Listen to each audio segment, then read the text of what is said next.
Hi, I'm Dr. Gav Schneider.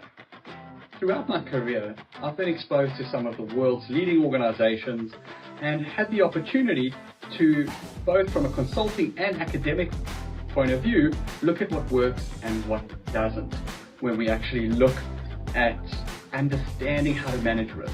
One of the starting points we need to look at, though, is how we understand the different states of risk.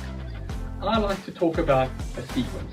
So let's talk about it. Risk itself only comes into play when something hasn't happened. When something does happen, it's an incident. So we need a different set of skills. We need to have an incident management capability or response capability when an incident occurs.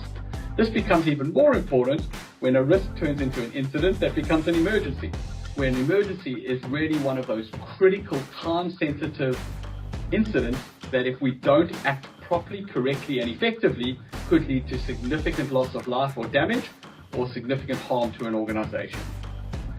This then brings into the picture the concept of an issue, which an issue may or may not be a risk and may or may not lead to an incident, even an emergency.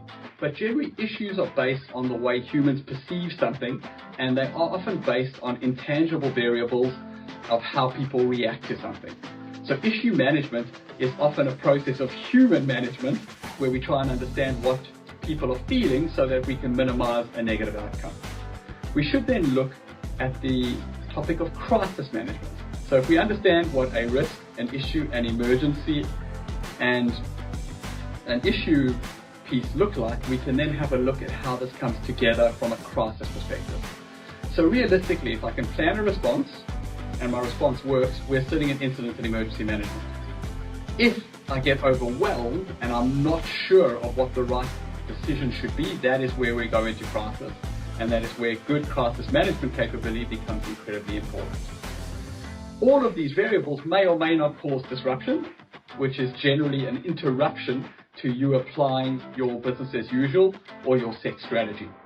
Now, disruptions, if I'm the one disrupting, may be positive, but if I'm the one being disrupted, may be negative.